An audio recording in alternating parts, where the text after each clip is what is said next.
Assalamualaikum warahmatullahi wabarakatuh. Welcome back to my YouTube channel. Kembali lagi bersama saya Vini Dazara di podcast kedua saya. Nah, di tema kali ini pasti berbeda dari tema yang sebelumnya, karena di podcast sebelumnya kita sudah membahas tentang komunikasi interpersonal. Tapi kali ini kita akan membahas tentang kecanduan apa yang membuat para remaja menjadi terobsesi sekali dengan sosial media. Nanti juga akan aku jelaskan terlebih dahulu apa isi tema yang akan kita bahas pada hari ini yang ada di bukunya Dana Boyd.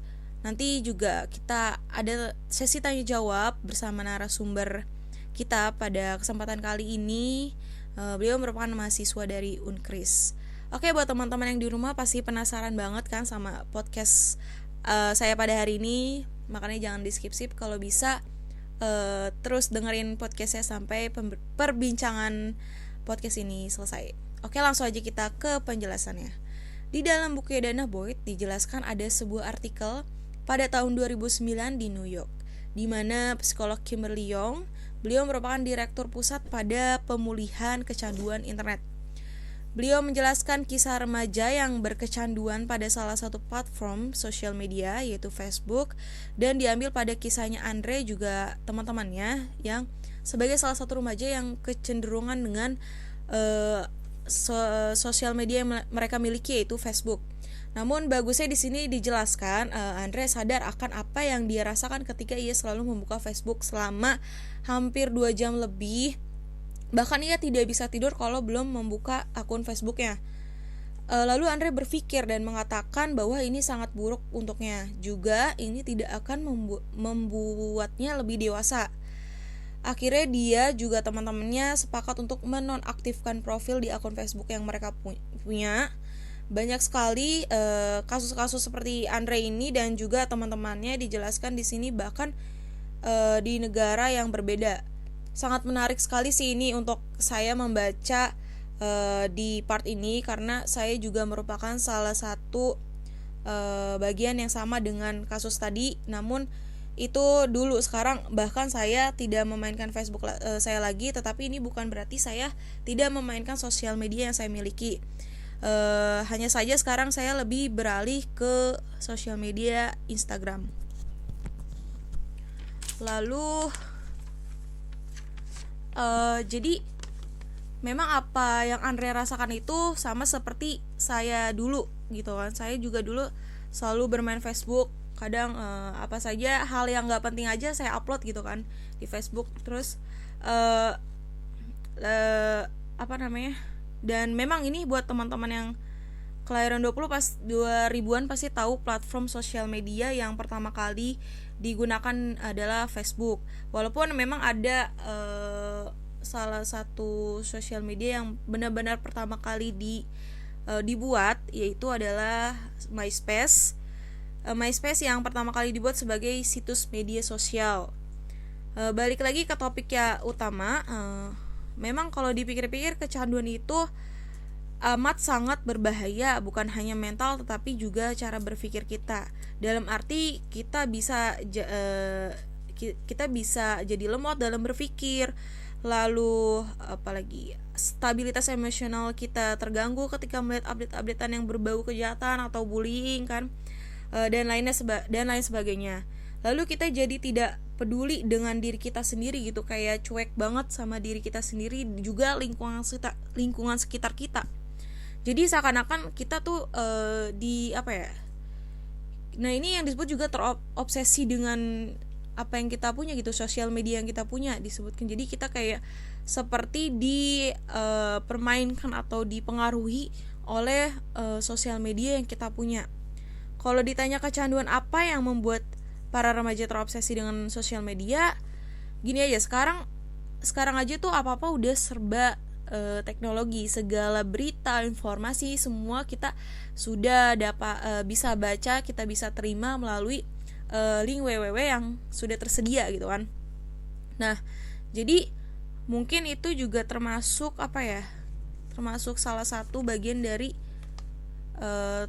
para remaja untuk selalu terobsesi dengan sosial media, karena memang apalagi khususnya remaja pada zaman sekarang gitu kan, apa-apa udah serba teknologi, apalagi di setiap tahunnya teknologi itu semakin maju, semakin ada saja gitu perubahannya. Dan ya mungkin bukan hanya untuk remaja juga, para pengguna teknologi saya rasa semua bisa terobsesi dengan sosial media gitu. Lalu di sini juga saya membaca tentang narasi kecanduan. Dijelaskan bahwa kecanduan, di buku ini dijelaskan bahwa kecanduan adalah konsep yang relatif modern. Saya setuju sih kalau penjelasan bahwa kecanduan itu adalah konsep yang relatif modern. Nah, ini memang kecanduan itu didasari dengan konsep yang berhubungan modern. Dan benar di sini juga dijelaskan kecanduan itu tidak hanya kecanduan terhadap sosial media saja, tetapi ini bersifat luas, bisa kecanduan narkoba, kecanduan alkohol, kecanduan nonton film seks, terus kecanduan games gitu kan, dan lain sebagainya. Oke, kalau gitu kita lanjut aja bahas lebih banyak lagi terkait masalah yang ada di pembahasan kita pada hari ini. Tetapi untuk melanjutkan pembahasan kita kali ini, kita akan ngobrol bareng bersama narasumber kita, yaitu dia Afifah Dara. Selamat datang Afifah Dara. Perkenalkan dulu. Halo, nama aku Dara. Aku kuliah di Unkris. Nama aku deh kayak lu kayak lagi di itu deh. Kayak lagi di integrasi. Iya. Nama aku Dara. Aku nama kuliah. Aku Dara. Aku kuliah di Unkris semester 4. Terus udah gitu aja. Aku temennya Vini. Berarti kita seangkatan, cuma beda kampus aja. Oke, terima kasih Dara udah menyempatkan waktunya untuk bisa mengisi podcast channel Vinida pada hari ini. Nah, di sini aku pengen nanya nih sama Dara, karena kita juga sebagai sesama pengguna sosial media, pengguna teknologi juga. Kalau tadi saya sudah menjelaskan apa yang ada di bukunya Dana Boyd, saya mau tahu dong apa sih tanggapan atau apa yang Dara ketahui tentang istilah kecanduan itu seperti apa? Bisa dijelaskan, Dara? Oke, kalau menurut aku kecanduan itu kan ada banyak ya. Maksudnya arti kecanduan tuh luas. Kalau misalkan dia kecanduan narkoba, ya dia udah ketergantungan obat-obatan terlarang. Terus kalau minuman keras, ya dia nggak bisa lepas lah dari si miras itu. Terus yang kita bahas kan kecanduan sosial media ya.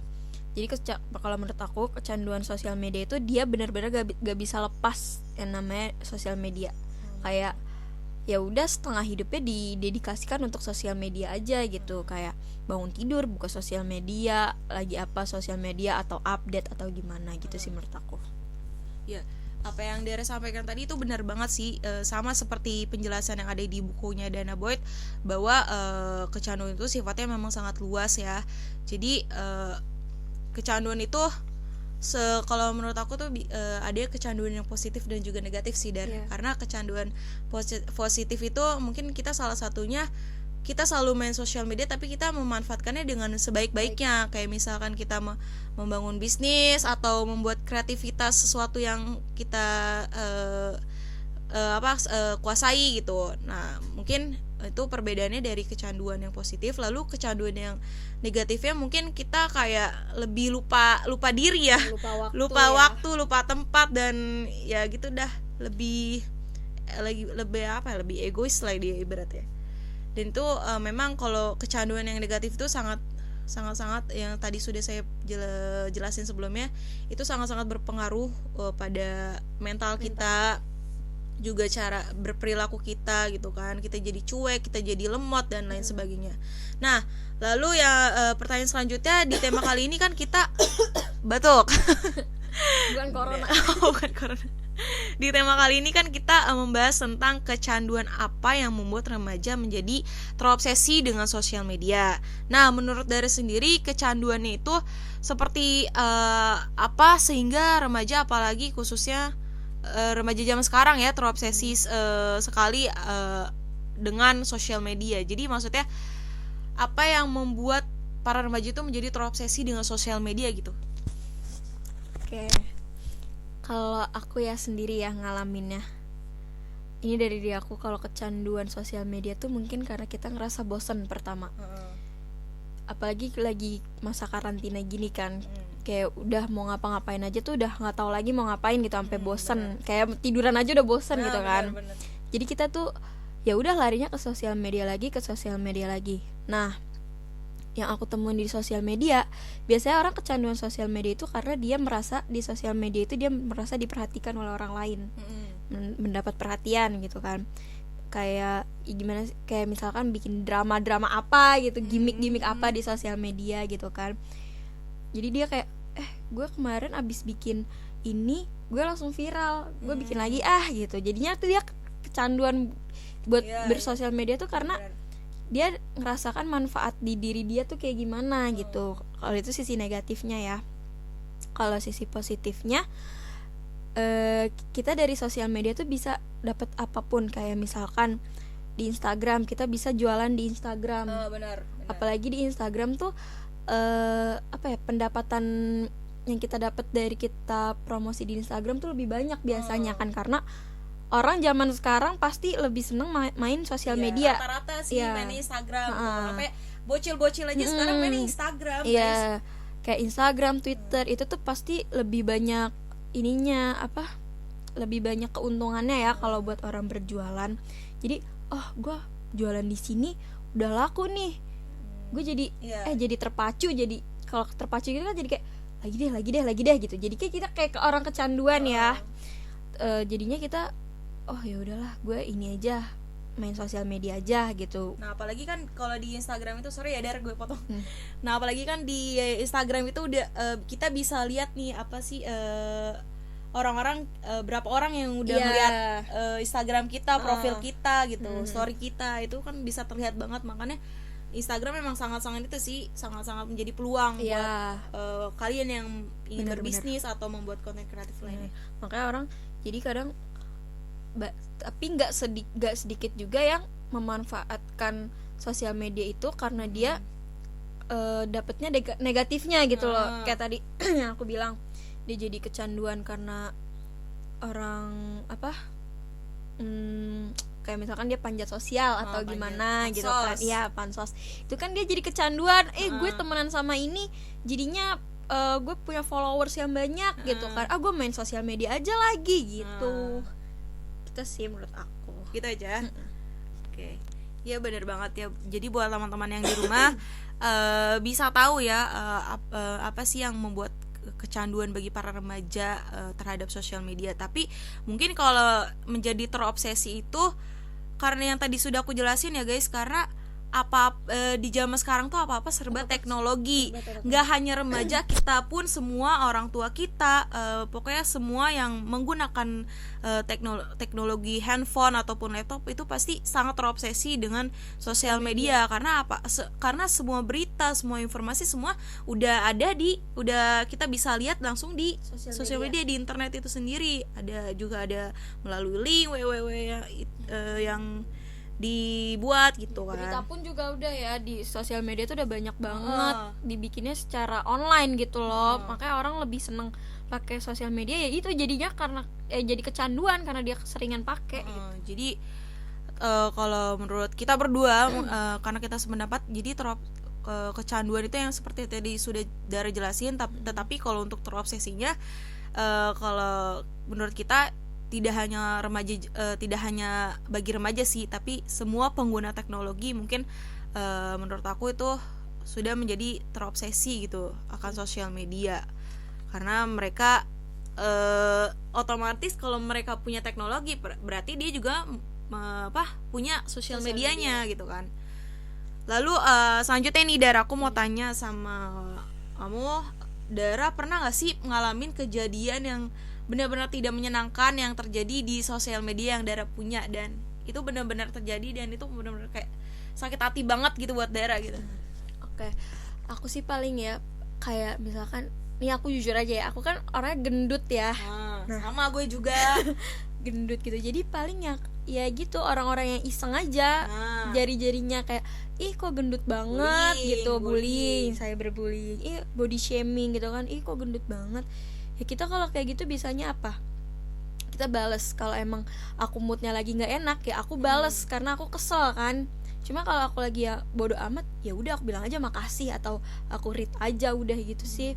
Atau enggak aku juga pernah, bukan aku sih sebenarnya ngalamin, adik aku. Dia tuh dari SD kan udah main sosial media. Udah megang HP, lo udah dikasih HP. Terus ceritanya dia pasang profile picture di WhatsApp. Kan WhatsApp juga termasuk sosial media dong. Pasang profile picture di WhatsApp, terus tiba-tiba temennya ada yang ngebales. Ada yang bilang dia tuh dia pakai bajunya yang nggak terlalu mini juga, nggak terlalu panjang juga. Jadi menurut aku untuk umuran anak segitu ya fine aja pakai baju kayak gitu. Emang dasar mood netizen aja. Iya, dia tuh cuma pakai yang celana pendek jahat, yang jumpsuit gitulah. Ya menurut aku fine aja gitu kan. Soalnya orang tua aku juga nggak ngelarang gimana kan, karena baru umur segitu gitu loh. Belum ada, maksudnya belum berkewajiban untuk nutup semuanya gitu kan. Temennya ngomong katanya kenapa nggak sekalian aja dibuka bajunya.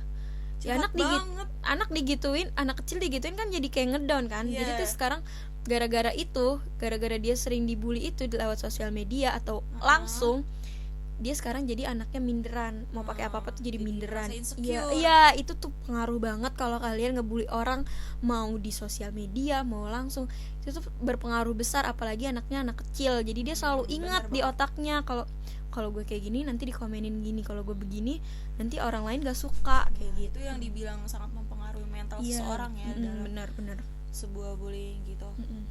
Oke, aku juga punya cerita nih, kembali lagi ke kayak kecanduan tadi. Aku juga punya cerita. Ini ceritanya agak-agak lucu sih, dan apa ya, gimana deh, pokoknya kalian bisa terima sendiri. Jadi aku punya saudara. Aku juga punya saudara sepupu. Dia namanya Esa. Halo Esa, kalau kamu dengar podcast ini. Jadi dia itu aduh, aku kenal sama si Esa itu. Ini gak kenal guys, karena kita sering main bareng juga sih kebetulan. Jadi saudara sepupuku ini menurut aku dia udah bener-bener amat sangat kecanduan sih sama gadgetnya gitu kan. Karena apa? Karena dia tuh nggak fokus dengan di lingkungan sekitar yang dia, dan juga pada diri dia sendiri. Jadi ada kejadian waktu itu, dia tuh pengen naruh gelas, tapi tuh dia naruh gelas itu sambil lihat HP. Nah si ini kan misalnya meja nih, dia naruh gelas hampir mau di ujung yang meja itu, jadi kayak mau jatuh gitu. Terus untungnya aku teriakin kan, Hesa gitu, itu mau jatuh, lihat dong itu mejanya di mana, kamu naruhnya di mana, matanya kemana gitu.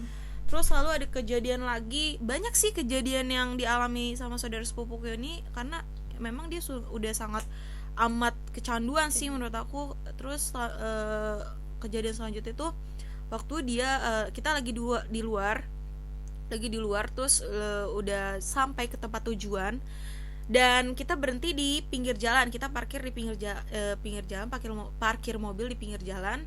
Otomatis kan masih ada mobil yang lewat kan, masih ada mobil yang lewat secara karena kita parkir di pinggir jalan. Nah ketika si saudara sepupuku itu buka pintu, dia nggak lihat lagi ada motor apa enggak nih gitu di samping mobil gitu. Nah dia buka pintu lah sambil main HP, buak gitu, motor orang jatuh. Itu benar-benar ya Allah, nggak ngerti lagi sih, dia udah mungkin udah fokus sama HP aja gitu ya. Udah fokus sama HP aja, udah nggak peduli banget sama lingkungan sekitarnya dia. Nah oke, lanjut lagi ke pertanyaan selanjutnya. Kalau Dara sendiri sekarang lebih terobsesi atau lebih sering menggunakan platform sosial media ya apa gitu? Kalau aku sekarang lagi sering pakai Instagram sih, udah pasti ya. Instagram sih aku dari dulu, tapi sampai sekarang aku masih pakai. Terus Twitter aku juga pakai. Terus WhatsApp, Line gitu sih, karena aku emang punya bisnis, jadi aku butuh sama sosial media itu, karena kan dia bahasanya tuh benefit ya, manfaat dari sosial media Instagram dan Twitter tuh banyak gitu. Banyak aku dapat pelanggan ya dari situ gitu sih. Nah kalau aku kan juga termasuk salah satu yang menggunakan platform Instagram dan sosial media yang lainnya, tapi aku tuh tidak terfokus pada Twitter nih. Karena kan Twitter sekarang kalau aku dengar banyak banget kasus-kasus ya, kasus-kasus lebih banyak kasusnya di Twitter daripada Instagram. bener. Nah, karena aku nggak main Twitter dan aku juga nggak terlalu ngerti main Twitter, jadi aku pengen nanya ke Dara nih. Salah satu kasus yang pernah terjadi di Twitter itu seperti apa? Yang benar-benar sangat amat buruk gitu. Oke. Kalau di Twitter tuh paling banyak jadi gini. Misalkan di Instagram dia cerita tentang apa, di Twitter dia cerita juga. Nah, orang di Twitter tuh lebih menerima itu semua, cerita itu semua. Jadi menurut aku sih ya, orang Twitter tuh lebih apa ya, akalnya tuh lebih dipakai gitu loh, ketimbang orang Instagram. Aku juga nggak ngerti kenapa bisa begitu, cuman yang aku baca ya kayak gitu. Jadi misalkan ada jokes Twitter gitu dibawa ke Instagram, beda ininya, respon orang Instagramnya tuh beda dibanding orang Twitter. Tapi nggak dikit juga yang banyak dibully di Twitter juga. Karena di Twitter tuh emang ini ya, apa, pergerakannya tuh cepet banget, informasi di Twitter tuh cepet banget. Kayak misalkan kalau ada berita tentang yang kemarin tuh aku lagi baca yang tentang dia diperkosa, ada diperkosa, jadi dia tuh kenapa gitu, pokoknya diperkosa lah, ada perempuan, itu cepet banget ceritanya. Tapi gak dikit juga orang yang di Twitter ngebully apa yang dia pakai gitu. Jadi sebenarnya kan kalau misalkan kita misalkan ya ada korban pemerkosaan, ya kita nggak bisa bilang ya lo baju lo salah gitu, kenapa lo pakai baju itu. Itu kan mindset orang masing-masing yang jadi pemerkosanya kan. Pemikiran pemerkosanya tuh dia mempunyai yang buruk apa enggak gitu kan. Sebenarnya kayak gitu kan.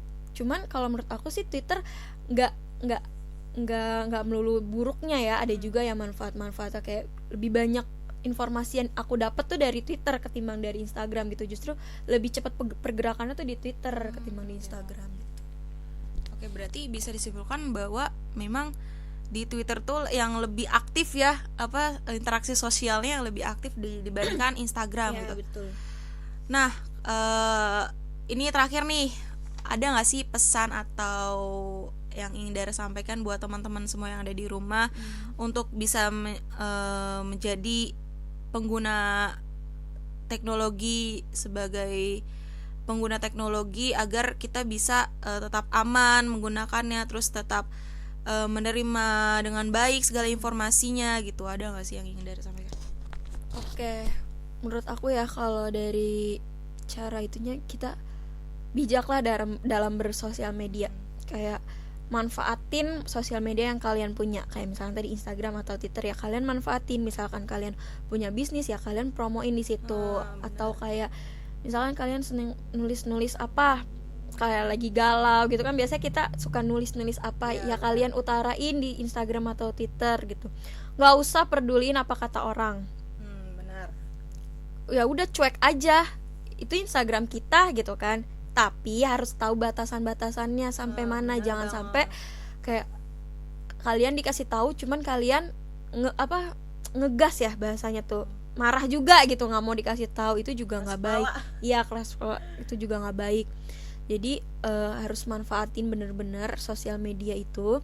Terus jangan suka ngebully orang, jangan suka ya komen-komen komen-komen jahat gitulah yang bikin orang sakit hati gitu kan. Orang kayak gitu juga males main sosial media, padahal niat awal dia main sosial media, mungkin dia lagi sedih sama orang sekitarnya, yang orang-orang realnya di sekitar dia, jadi dia meluapkan ke sosial media. Cuma dia, karena orang-orang yang kecanduan sosial medianya yang pada negatif gitu, bawa negatifnya, dia jadi kena juga, jadi makin down juga gitu. Menurut aku sih itu sih ya, lebih bijak dalam bersosial media. Bener banget. Jadi pendapat aku nggak beda jauh sama pendapatnya Dara. Memang kita harus bijak. Pertama, kita harus bijak dalam menerima segala suatu informasi, dan juga kita harus pintar-pintar menggunakan sosial media yang kita miliki. Terus kita juga harus lebih open minded banget deh untuk menggunakan sosial media gitu. Jangan terlalu terbawa dengan suatu isu-isu yang membawanya ke jalur ini ke jalur itu. Udah kalian harus fokus aja lah dengan tujuan apa sih kalian di sosial media yang kalian punya gitu. Mungkin segitu aja kali ya. Ya. Sama satu lagi, manfaatin kecanduan kalian dalam bersosial media tuh dengan baik pokoknya. Kayak misalkan kalian butuh informasi apa, ya kalian perguna ini. Misalkan gue kan jago main Instagram, ya gue usahain pakai Instagram itu untuk bener apa banget. Gitu sih. Jadi benar banget, dalam suatu kecanduan, obsesi itu kita harus perlakukannya dengan seimbang gitu, dengan sebaik mungkin. Oke, terima kasih banget buat Daira sudah menyempatkan waktunya untuk mengisi di podcast pada hari ini tentang sosial media. Sungguh ini sangat menarik dan juga sangat bermanfaat untuk teman-teman yang di rumah mendengarkan podcast ini. Sekian, terima kasih dari kita berdua. Sampai ketemu di podcast selanjutnya. Assalamualaikum warahmatullahi wabarakatuh. Dadah.